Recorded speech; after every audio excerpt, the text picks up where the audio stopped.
Welcome this afternoon. Welcome to our Enlightened Entrepreneurship series. Thank you so much for gathering together here on your Friday afternoon. And my name is Julie Sampson. I'm the director of the Scheinfeld Center for Entrepreneurship and Innovation here at Santa Barbara City College. Thanks. Thanks. We have a wonderful event planned here for you today that promises to inspire you on your entrepreneurial journey. This event is hosted by the Scheinfeld Center for Entrepreneurship and Innovation and the Small Business Development Center. So let me just see, how many of you, raise your hand if you have heard of the Scheinfeld Center? Oh, okay, excellent. There's getting to be more and more people raising their hands, and we like that. But for those of you who didn't raise your hand, and even for those of you who did, we might offer some things that you are unaware of. So I just want to go over some of our offerings so that we're all on the same page, because we have offerings that can support all of you in your endeavors as an entrepreneur and small business owner. So let's take a look. Okay, so at the Scheinfeld Center, we are all about helping entrepreneurs shine. Whether you want to start or grow a business or apply entrepreneurial skills within your job, we've got you covered. We help you do this through academics, hands-on learning, and business support. At the core of our Scheinfeld Center is our academic program that enables you to build your business in the classroom and earn a degree at the same time. Whether you want to shore up a gap in your entrepreneurial skills, or you want to start a business or grow an existing business, our classes can help you carry that out in the classroom. So we encourage you, if you haven't already, to explore our academic program in entrepreneurship. But entrepreneurship is about doing, and so we complement this academic program with events, hands-on experience, and resources that assist you in your entrepreneurial development. This event, this Enlightened Entrepreneurship series, is one of those. What's so awesome about this is it allows you, in an intimate setting like this, to hear about how a distinguished entrepreneur has made it in their own journey, and allows you one-on-one interaction with that entrepreneur. Another important offering that we have is our Enterprise Launch program, in which students launch a product or service in a single semester. We have amazing participation from our students, and some of them are here today. Raise your hand if you have been in Enterprise Launch or are currently in. Go ahead. Yep. Okay, great. With all of this competition or kindling the entrepreneurial spirit, it brings up a lot of good competition among students. And so because of this, every year we host our new Venture Challenge business plan and pitch competition that's open to college and high school students alike throughout our region. Mark your calendar. The 6th annual New Venture Challenge will be coming up in April 2016. 2016, can you believe it? Almost around the corner.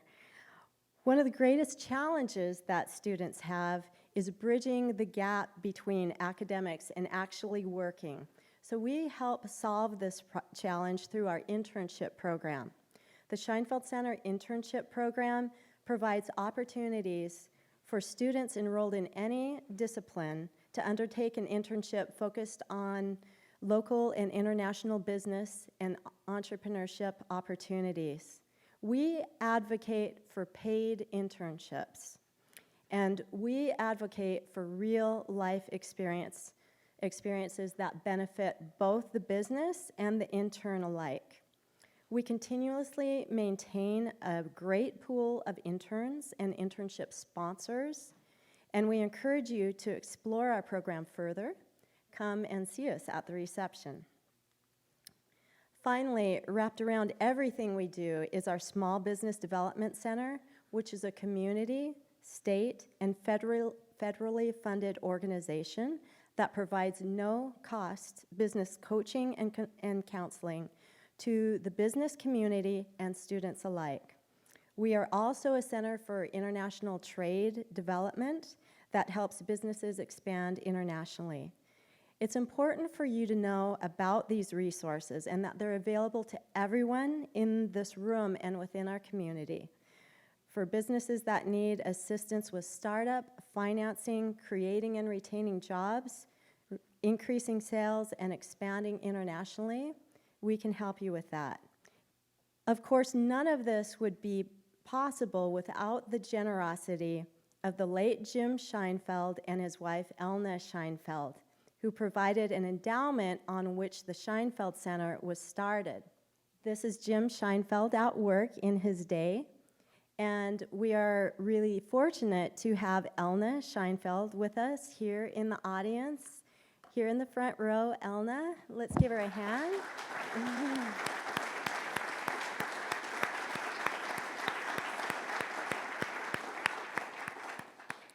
Thank you, Elna, for being here. And now, without further ado, I would like to welcome our moderator this afternoon.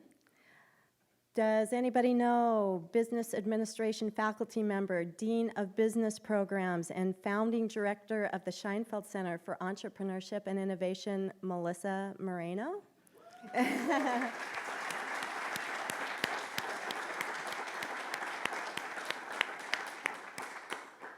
Melissa continues to be a strong supporter and advocate of the Scheinfeld Center, and we appreciate so much your participation here today. Thanks, Melissa.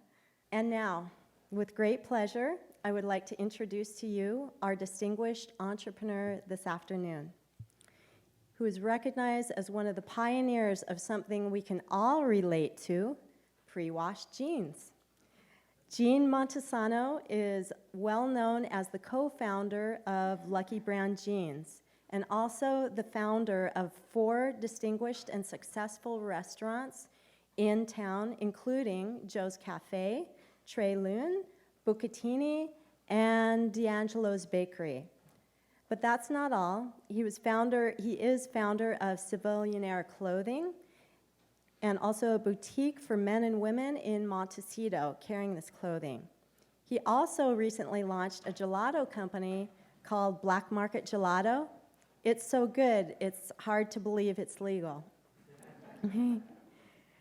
You might wonder, so why restaurants and clothing? Well, Gene refers to himself as a frustrated innkeeper in search of quality in the basics of life, like clothing, food, and shelter.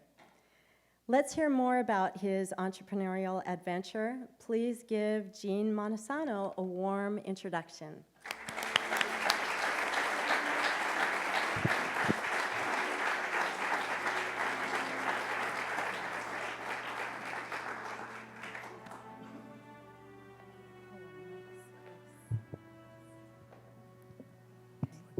Disneyland. Yeah. So first, let me start by sincerely welcoming you to the Scheinfeld Center and thanking you for sharing this time with us. This is a precious gift to us today, so thank you very much for being here. You're welcome. So the format for today is that I have a series of questions to start the conversation, and we'll go about 30 or 40 minutes, and then I'm going to open it up to the audience to have interaction with the audience. We have 2 mics, one on either side of the stage, and so we're really encouraging our students and our community to come up, and hopefully I'll notice you there, and we can stop what we're doing and entertain your questions. So this is an opportunity for everybody here in the audience today. So are you ready to begin? I think I am. We have heard so many stories of successful entrepreneurs who started with no funding, which is really very inspiring to our students, given how difficult it is to get startup funding. You may not have had any money to speak of when you opened your first shop, but you had something else. You had connections. Can you take us back to your times in Florida with your buddy Barry Perlman? How old were you, and how were you able to open up a shop without any funding? Well, we had plenty of ideas and some drive, and I think I was 22 or 23. And I got together with Barry, and I was making the custom leather goods and applique stuff, and they were working in a boutique, and I came back to town, and I was gonna open up a leather store. How, I don't know, because I didn't have any money, but I had a little bit of leather. And Barry was working in a clothing store. They were gonna open up a clothing store. So we got together, and we opened up, and I did all the leather work, and they sold the clothes, and we didn't have any money.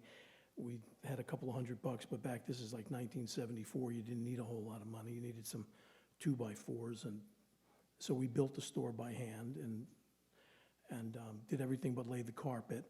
And Barry's uncle had a business in Texas called Al's Formal Wear, and he let us use his credit line for the first few months. But jeans were retail $6, so it wasn't like you needed a lot of money. A jean now could be for anywhere from $50 to $300, so we didn't need that much, and we got going, and stuff we bought sold, and eventually we got terms on our own, and that's how we kind of did it, with very little funding.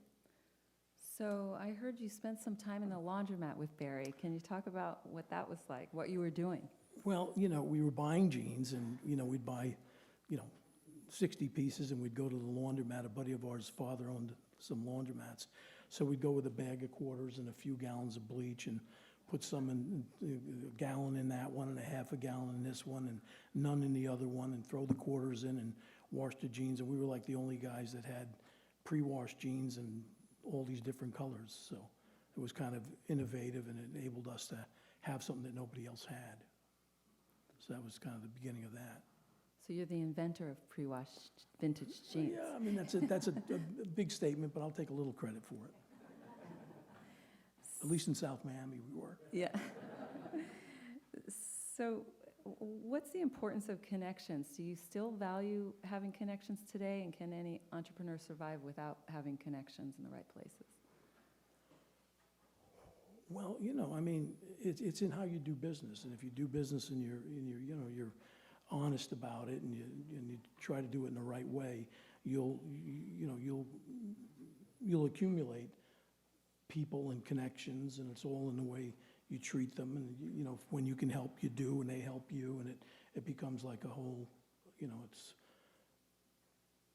that's kind of what we've always done. We always, when I first started this company, Bongo Jeans, in the 80s, we did this mini skirt that had these two big zippers, and they were like $1 a piece, and we didn't have any credit, but the guy that believed in us said, listen, I'll give you guys credit. And for 35 years, I don't think I ever bought another zipper or a button or anything from anybody but him. So, when you do business that way, you have this network of people that are willing to take a bullet for you. And then you do the same thing for people, and it just keeps it going, Right, thank you. So at the Scheinfeld Center, our students study the entrepreneurial mindset. What do you think makes for a successful entrepreneur? Well, you have to love your idea and believe in it. And if you're lucky to find somebody that's like-minded, that believes, that can help you, it's, that's great. And then you have to have a conscience about it, like I said before, about treating everybody right along the way and getting people to want you to win. And it's amazing that, when you do that and people see it, how everybody's willing to help you out. I don't know, did that answer the question? Yeah, it does, but I'm also curious about your intrinsic talent that you have that leads to you being a successful entrepreneur. Does every entrepreneur need some intrinsic talent? Well, I've always looked at things, and I just kind of like, unfortunately or fortunately, I always find what's wrong with something and want to make it better. So that's how this happened. And in school I wasn't a great student, and so it came time to graduate high school, and I said goodbye to one of my teachers. I mean, I took like home ec, because I wasn't a great student. So anything where I could get a C or a D, I was pretty happy. So when I went to say goodbye to my home ec teacher, she said, well, you're not going anywhere. I said, well, I'm a senior, so I'm graduating. She said, well, no, you're not, because I'm going to fail you because you drove to field trips, you did all of this stuff. So she said, you see that couch over there? And I said, yeah. I said, well, you have to upholster that couch if you want to graduate. Wow. So I'm looking at this thing, and I'm very right brain, no left brain hardly at all, except for balance. And I looked at it, and I figured I'm going to get some newspaper, I'm going to trace the piece, I'm going to put the allowance for the seams, and I made these fantastic covers for this couch. It was like perfect. And I guess, it stuck with me, and it taught me how to do all of this stuff, It was rattling around in there, so, that's kind of how that happened. Did you graduate? I did. Good. I did. I had to charm my English teacher, and she gave me a C on my term paper, and that's what really did it. But I wasn't going anywhere unless I did that. Thank you. So I mentioned that when we met for coffee, that the founder of Patagonia was here before you, and Yvon Chouinard. And he came up on the stage and told us that education is overrated. Given that you had difficulty in high school, how do you feel about education for entrepreneurs? Listen, I think it's important, and I think what we were learning in 1968 was very different than what you guys have the opportunity to learn now. I think education is important. I didn't have like a business acumen that was, it was like the abacus. I knew if I made it for 2 and sold it for 5, and I did everything else right, that I had a shot. I think education is very important, especially something like this that you're able to do. After you finished in Florida, you went on to work for Guess. Can you tell us about that experience? Well, I came out to California, and I borrowed like a couple $100 from a friend of mine. We drove out together. I stayed, he went back. And I got a job working for this jean company, and he was paying me $200 a week. And, and I was making him kind of successful, and I wasn't making anything. And so another guy said, hey, help me out, and when I make it, you make it. So I helped him out, and we were making it, and he bought a condominium and a Porsche, and I got a bicycle.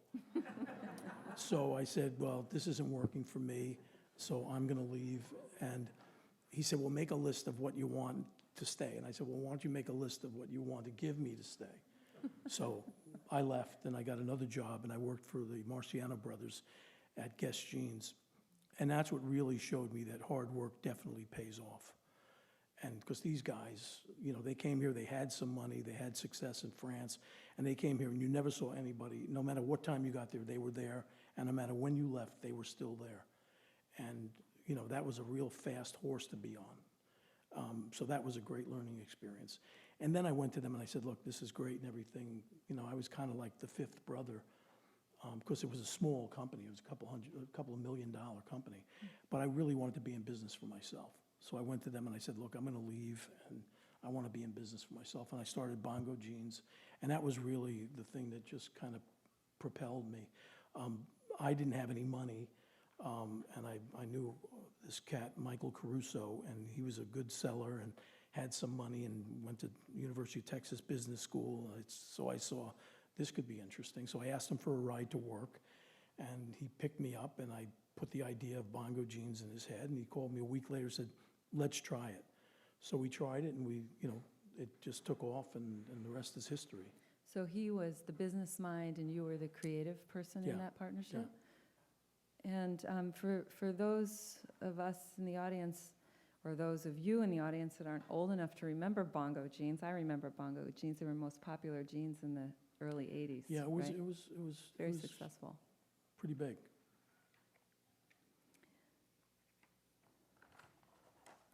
So what brought you and your buddy Barry Perlman together again after Bongo?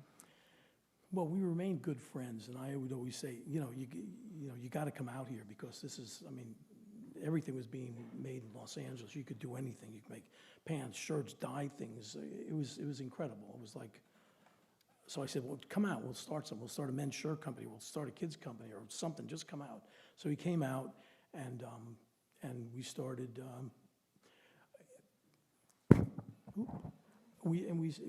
I really started Lucky Brand, and I brought Barry in and made him a partner. And I went to my partner, Michael, at Bongo, and I said, look, I really want to make great stuff, and we're making good stuff, but I want to put a rivet, I want to put a nicer label, I want to make it as best as I can. And I said, so I'm going to make them twice the price and the opposite gender. So if you want to do it with me, terrific, we can be partners. If not, I'm going to do it myself, and if Bongo should start to suffer, then we have something to talk about. But I don't think it will, because it's going to be men's, they were women's, and the jeans are going to be 60, not 29. So I went and did it, and it worked. So you had to be careful because you were leaving Bongo, which was women's jeans, and you couldn't compete with Bongo. So that's what Right. you're referring to, yeah. Right. And so you started Lucky brand as primarily a man's jean brand? Totally men's for the first 2 years. And then I felt okay about making women's jeans because they were still twice the price. It was a completely different business. And I took a building that was right next door, so I had cut a little thing in the fence. I could just walk back and forth all day. So it was great. And I would show people like Bongo as the shining star, and then all of a sudden, Lucky became the shining star because it was really, it really took off pretty quick. So describe a little bit about the Lucky Brand Jeans Company. You were designing your own stuff. Were you also doing your own manufacturing? So you were the whole kit and caboodle for the company? Well, I did all the design for the first few years, and everything is contracted out. So we didn't have machines or anything, but we'd buy the fabric and design the stuff and make the patterns, and then a cutter would cut it, deliver it to the contractors, that we'd get it, do the washes that we were going to do on it, and ship it. And that's kind of how that works. So it's my sense that you value made in America, and that it seems like all of your brands are made in America, but there's so much opportunity for manufacturing and distribution internationally. So what is your perspective on global manufacturing, global trade? Well, every time I start something, of course, it starts made in America, because I think that's what we should be doing. But, the retailers want price, and you just can't compete. You just can't do it in America. We used to sew jeans for $3. Now that same jean would be $11 to sew it. And you got minimum wage going up, and it makes it impossible. And really, American manufacturing has really become like, no, we can't, we won't.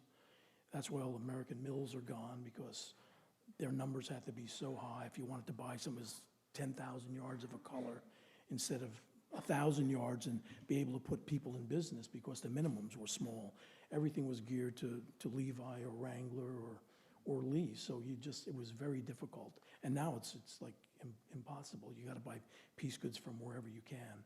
And we're still sewing here, but for the first 10 years, we made everything at Bongo in America, and then most of it went offshore. So there are very few factories left, and it's kind of a shame. Mm-hmm. At what point did you realize that the brand was going to be successful? Pretty quick. I started and I made a couple hundred pair of jeans, and I just gave them away to people. And everybody said, these are so comfortable. And you could drive, and if you got to a toll booth, you could just reach your hands in the pockets. You didn't have to do all of that. And it was just, and I just heard from everybody that when they usually come home from work, they put on their sweats and they go about their life. And people were just saying, I come home, I don't even take them off. So I knew I had something. And then we placed it pretty good, in Nordstrom and everything. But when I put the Lucky You and the Fly thing, that was really a great one. That was a great branding, marketing thing. You can imagine the stories I heard about it. And that was when, the whole Clarence Thomas thing was going on. So I came up with that, and people said, well, what are you going to do with that? I said, well, I'm going to put it in the Fly. And he said, no, you can't do that. And I said, yeah, you can do that. And we did it, and it was really a great one. And when we were getting ready to, and then we, Lucky You and Too Tough to Die and all of that stuff. So people would get in horrific accidents, and we'd get a letter that they lived because of their Lucky T-shirt or the Lucky You and the Fly or Too Tough to Die. And just one more second, we were selling the business to Liz Claiborne. So I get a phone call. We're in this meeting with them, and I get a phone call from a friend. He says, you got to turn on, CNN. And I turn it on, and this girl was at a railroad crossing in Indiana and got rear-ended. And she gets rear-ended into a train. The train takes her half a mile down the road, and she's dialing 911 on her cell phone, her mother and everything. And she gets out, and they're interviewing her, and she says, I attribute being alive to my Lucky Brand t-shirt and my faith in God as we're doing this deal. So they just, I mean, it really set the hook. They had to buy it. But that was really a good one. Do you believe in luck? Oh yeah, absolutely. But I also believe that you make some of your own luck. But I definitely believe in luck. Thank you. Great story. Thank you. When we met earlier, you mentioned you didn't do much formal business planning. So I'm wondering, how did you survive or flourish without a business plan? Like I said before, it's like the abacus. I knew that if I could make it, and I knew what my cost was, and I knew I could sell it for X, that watching the rest of it would kind of take care of itself. And I still think it's kind of that easy. But that's in manufacturing a product. Everything else is very different, I guess. In the restaurant business is, I've been successful in it, and sometimes I just don't know how, because I really didn't put a lot of thought into it. Other than I knew what I wanted it to be. I was crystal clear on that, how to do that, and how I wanted it to be when you got there, and how I wanted to treat people, and what I wanted it to be. But the rest of it, if I thought about things like food cost and this, and front of the house and back of the house and this and systems, I would have no restaurants, probably. Interesting. But I would still do another one. Yeah. Knowing all that now. That's the luck part, I guess. Well, Paul Orfila told us that his disability, ADHD, and he really does have an inability to read or write. It was a gift because it forced him to see the value in teaming up with others around you that have strengths where you're weak. And his point was that it's impossible to be successful alone. So how important is your team to you, especially given that you do much planning? Well, yeah, I have the same problem that Paul has. I've really never really read a book, and if I read a paragraph, I get to the bottom of it, and I got to go back to the top to see what I just read 30 times. So I just kind of gave up. So I can relate to that. But whenever I did it with somebody, I mostly did it for the company. The company of having someone, the camaraderie of looking over and saying, hey, we're doing it, isn't this great? And, but with Bongo, I had, he was completely left brain, and I'm completely right brain. So that really worked. Barry and I are more both right brain. But Paul's business is very different than mine.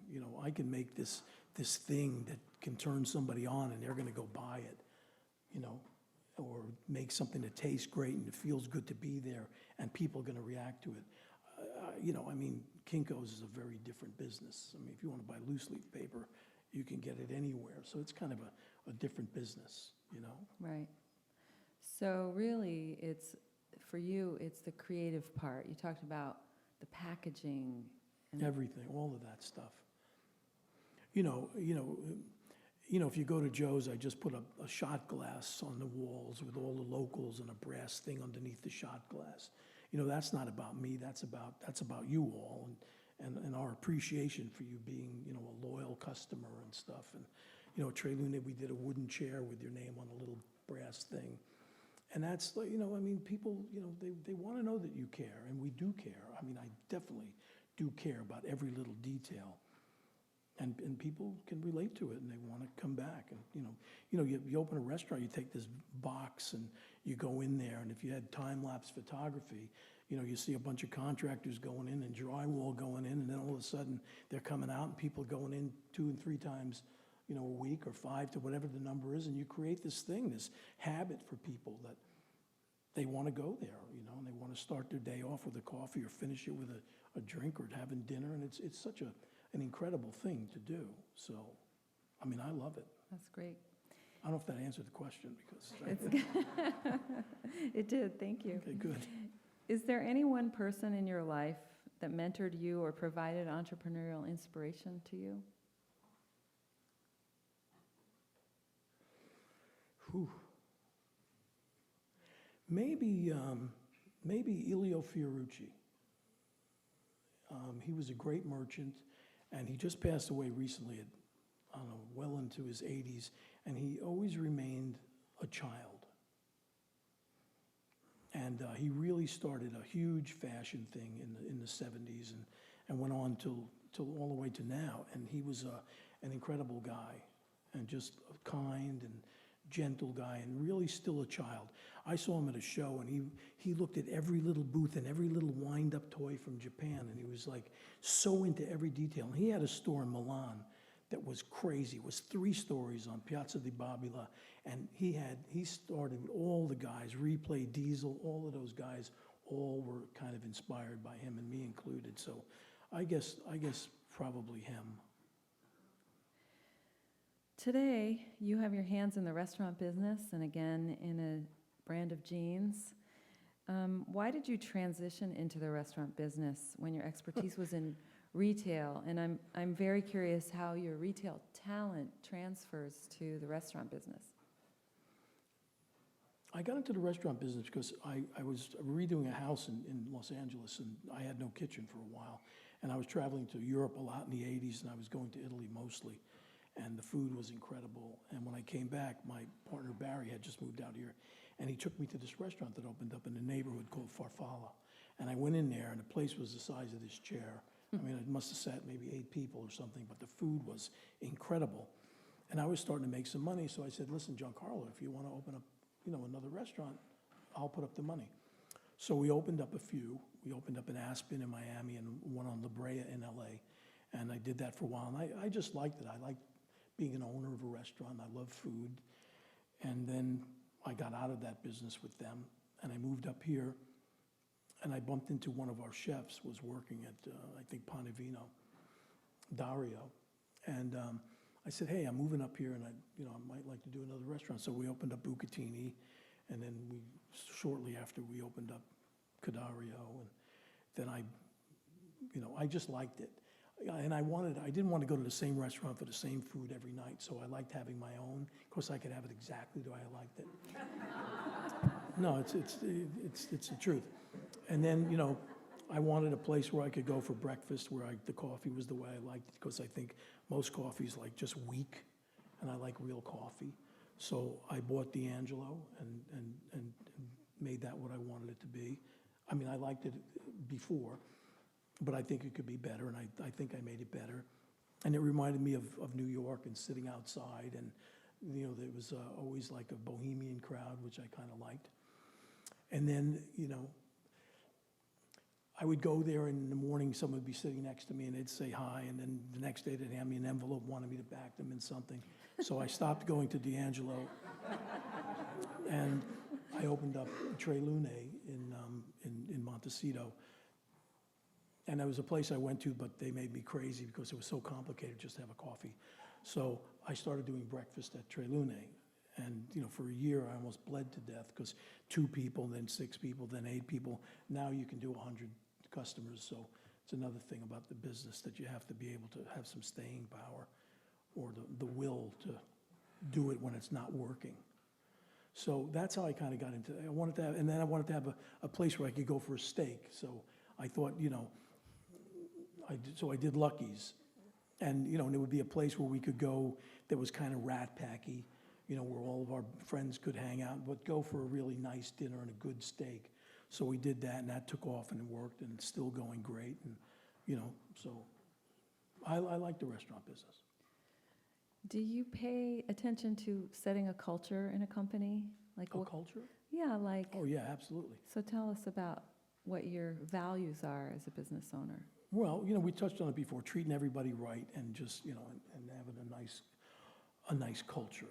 And we've always had great cultures at all the companies. Somebody came over to me today that worked for me a long time ago and said, hey, it was great working for you back then. I had to leave early, but I wanted to come and say hello. And we just get that all the time. It was always for either Barry or I's birthday, we had a big barbecue in the parking lot. And it was never about just doing business. It was about, having a family. And even at Civilianaire, we have this, I always put in a really cool, almost catering kitchen in my businesses. And we'll make pasta and this, and I'll make sausage and peppers during the week, and we have like a feast. There's like 12 of us sit down at a big, long table. So, that's, and it's a family. Where, you spend more time, at work than you do at home. So it was always about having a culture and treating people right, and so we're really good at building a culture. So I want to take you back to your days at Lucky.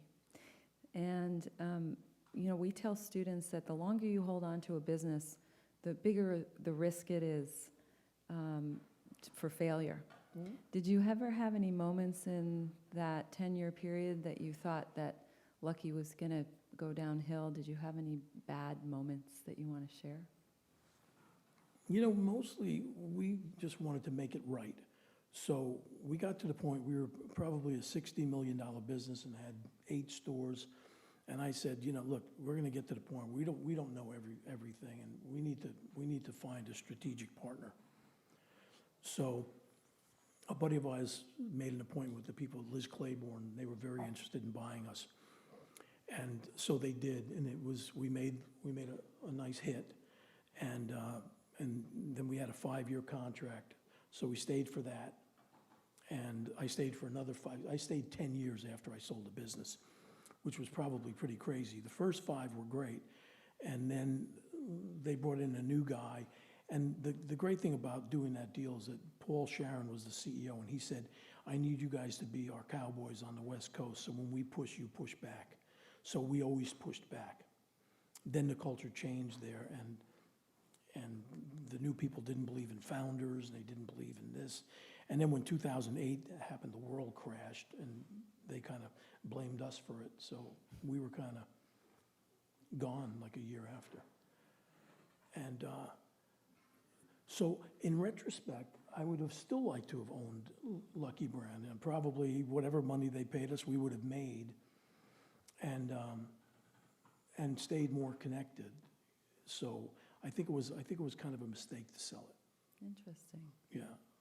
I mean, short term it was great, and you got some money and all of that, but there was nothing like having that and seeing what's kind of gone on with it is kind of painful in a way.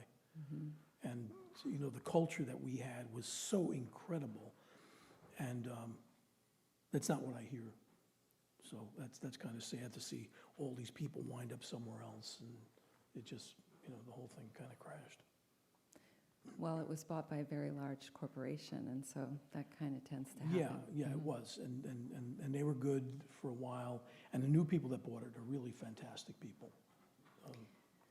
So let's talk about Civilian Air for a minute. So you now have a new brand that you're involved with. So you want to tell us about that? And yeah, it's everything's made in America. It's called Civilian Air, and I love it, and I'm not sure that it's loving me back right now, because I'm just funding it and funding it and funding it, trying to get it to work. We're building a customer base, people that like it, really get it, and we've got guys in their 20s and guys in their 70s. So I mean that's a pretty incredible thing to be able to pull that off. So I'm still funding it and trying to get it to work. It's not happening quick enough, and I really think that you really have to be social media savvy these days, and I'm kind of a dinosaur there. So I'm trying all kinds of things, but I think it's really important. we have a room full of students that are Good. social media savvy. I'm into any help you guys can give me. We can barter if you think I've said anything that's could help you. So with all you have going on, you must still be very busy. So we're curious what the day in the life of Gene Montesano looks like. It's pretty cool. I mean, when I drive to work, if I drive down that day, it's a 2.5-hour drive. That gets a little bit old, but I'm figuring out how to do that right. But it's mostly just creative stuff, and that's really great. But like I said, trying to get this thing to work and funding it is stressful, and haven't really had much stress in a long time. So it kind of gets to me a little bit, but I'm not a dweller, so I'm able to to see the things that work in it and try to focus on that. But it's cool. It's like, it's styling, it's fabrics, it's colors, it's working with very creative people. So, you know, a day in the life is pretty good. So I think we can open it up to questions. If anybody has any questions for Jean, start coming up to the mics, and I'll try to pay attention. So you have to get up if you have a question and line up at the mic. And then in the meantime, while you get situated, I have another question for you. So is there ever an end to your entrepreneurial journey when you start to relax more and do less?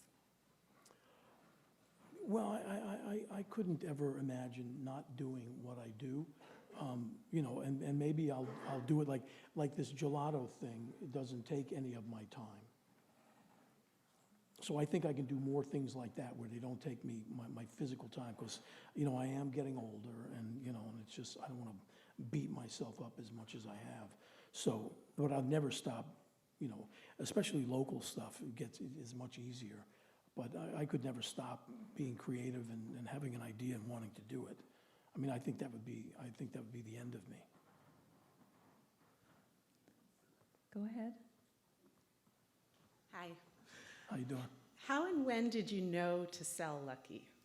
What was the factor that made you decide, let's sell?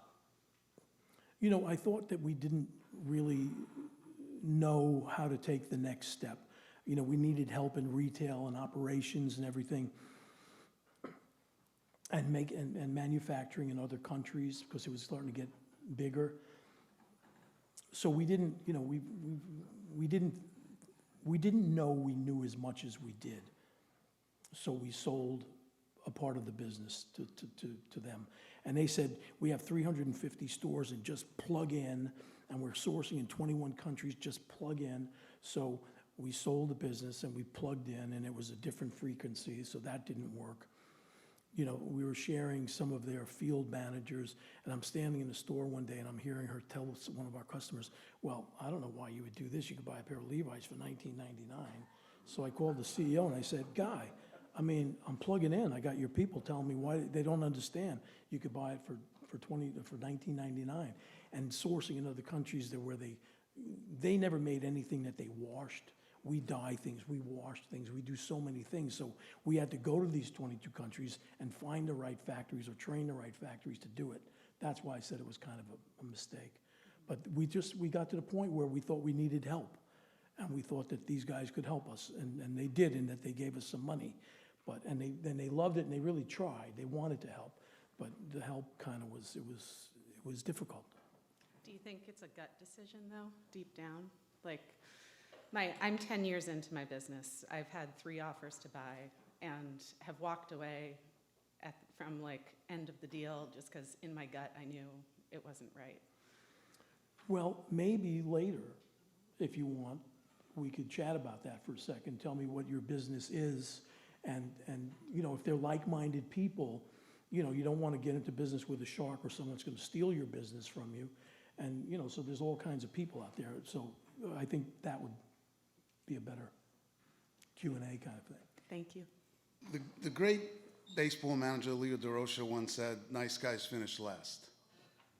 I have worked in the retail industry for 30 years, and I have found out that nice guys do not finish last, but they don't necessarily finish first. How do you describe nice guys in the business world, and how do they fit in? You know, it depends. I think it depends. I mean, I know lots of nice guys that have finished first. So they happen to be nice guys, and they have to be good at what they do. But I think being a nice guy definitely helps. Helps. I mean, it definitely helps, whether you come in first or not. But, you know, first is, you know, it's like, you know, how many NFL teams you have. Only one guy wins the Super Bowl, but lots of people live off it and they're happy playing. So, you know, I think being a nice guy is really, really, really important. Thank you. I don't know if that, you know. No, it's a great answer. Go ahead. First, I want to thank you for all the great restaurants you brought to our area. Thank you. Awesome. You're welcome. You're welcome. You haven't spoken a lot about market research. Yes, probably because I don't do any.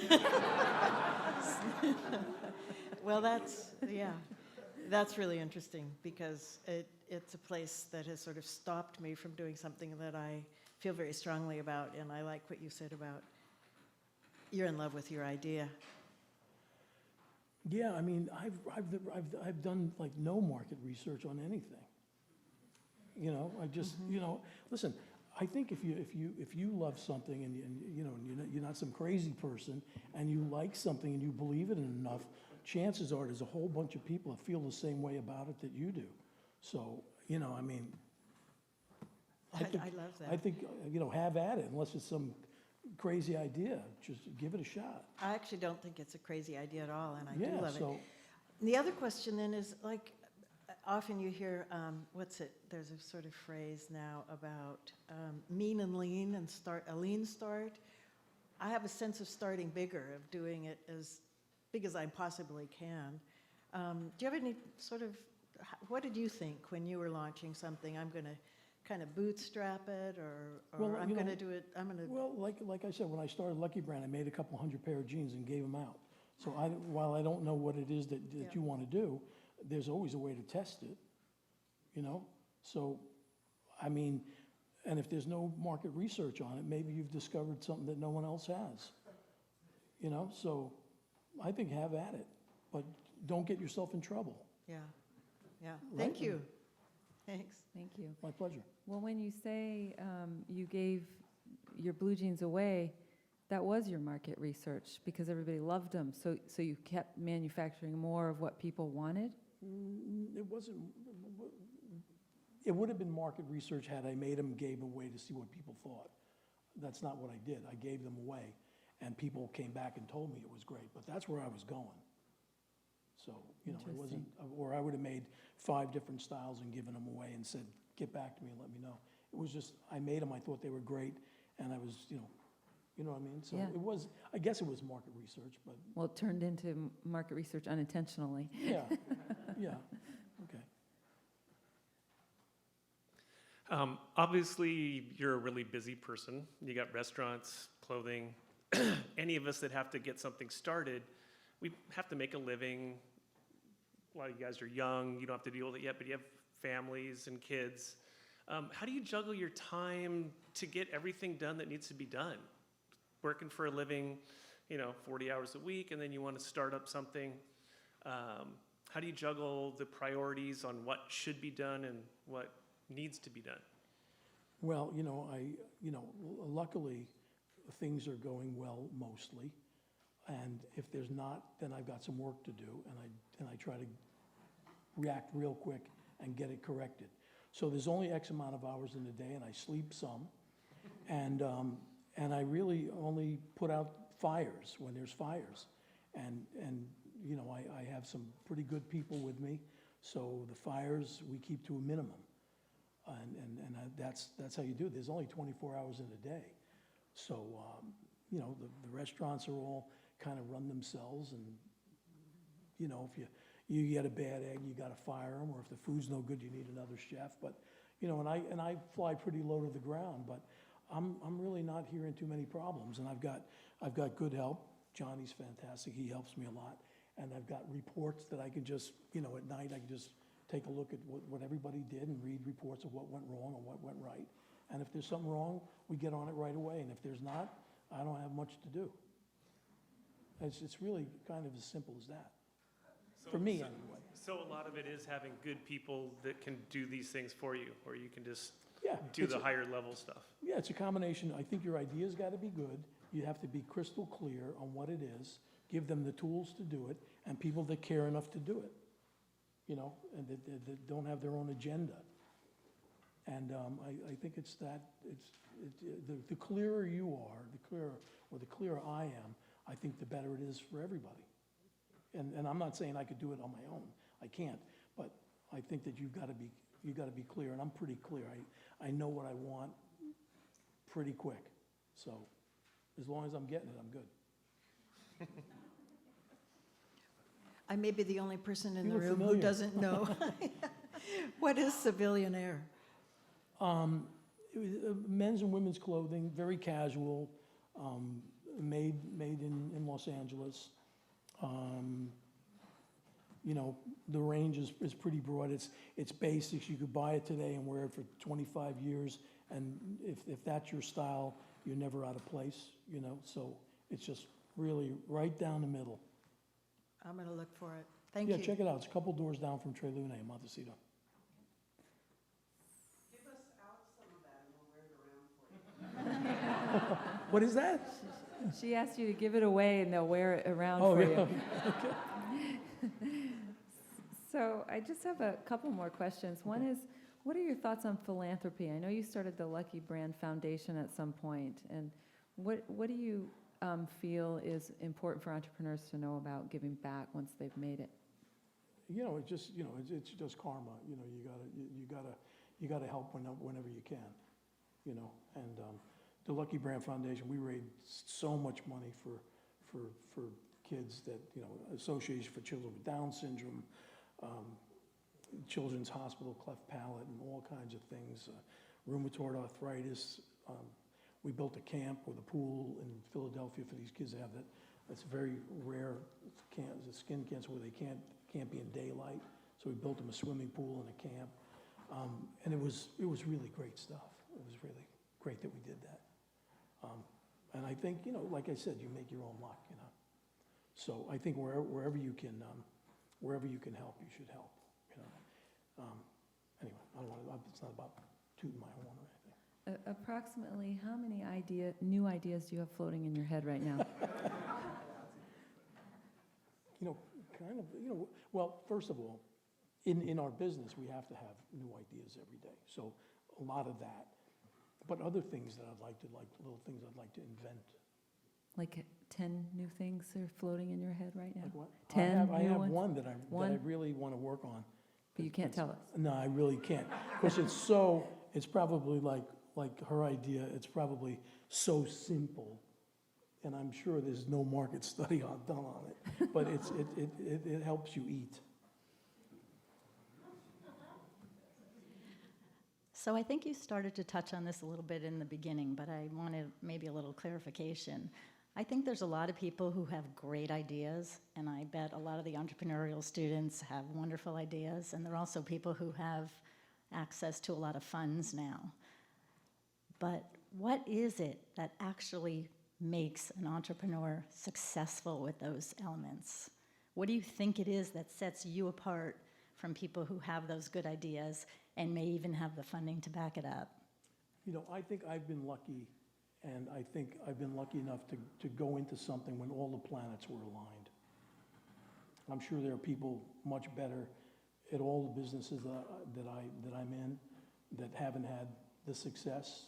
Either they weren't at the right place at the right time or what, but I mean, I don't know. I just think it's all got to kind of be aligned to make it work. And if I can just follow up on that, a lot of us, you know, have to deal with the failures that come with business, and I know that's a personality trait too. Some people can sort of just pick themselves up and move on. Do you attribute your personality and having to battle the downside of the market and failures in your market to just moving on, or is there something else that you? Oh, I've failed.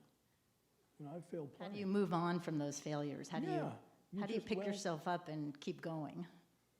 Well, you know what? I got to tell you, I have a whole lot of confidence in myself, and this is going to sound really cocky, but I'm not being cocky. I think when something doesn't work, it's not necessarily that it wasn't my idea that didn't work. I mean, I had Cafe Luck, which I thought was the greatest restaurant ever, and it failed, and it cost me a fortune. And you know, I know the food was great, and the place was great. It just didn't work because I guess Santa Barbara just wasn't into it. But so be it. You know, but you know, Babe Ruth was the home run king, but he struck out more than anybody else too, because he always swung the bat. You know. So our final question better be a good one. Oh, it's pretty good. It's pretty good. It's pretty good. Pressure's on. Okay. Well, I've noticed, I guess I've been following a lot of entrepreneurs and talking to them as much as I can. And most of them are saying that entrepreneurship is becoming more glorified and something that a lot of people want to go into because it's cool, be your own business owner, boss, whatnot. About what time in your life did you realize that you were an entrepreneur and started to sway away towards entrepreneurship instead of going down the college path or school, like you were saying that you weren't really a student? I don't know. I mean, I didn't even know what an entrepreneur was until I was maybe 30 or something. But I don't know, I just always wanted to make stuff and just be in control of my own destiny if I could. And it started out small, like making a leather bag, and then that grew into all of this. And that's how it happens. And Les Wexner said, the founder of Limited Stores, if you by 26, if you haven't had everything you have on the come line, you're not an entrepreneur. So it's not that you want to be doing something. It's who you are, and it's not. I don't think it's. Correct me if I'm wrong. I don't think it's something you decide to be. Mm-hmm. You either are or you're not. So I think that's kind of what it is. Perfect. Thank you. So as we wrap up here, I want to know, do you have any parting advice for our new entrepreneurs? Don't listen to the people that tell you, no, it can't be done. And if they do tell you it can't be done, you have to look at it. But when they just say no, just don't take it as no, because it can usually be done, and people tell you no for a lot of different reasons. Thank you so much for coming and visiting us today. We really Thanks for having appreciate me. the I'm time with flattered. you. Thank Thank you.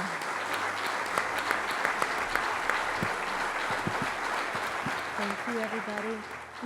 The world belongs to those who show up. We see it here, and all of you showed up, and thank you so much for your participation. Thank you, Jean, and everybody, all of our supporters here. Let's go out and have some food and drink out in the lobby, and we'll enjoy.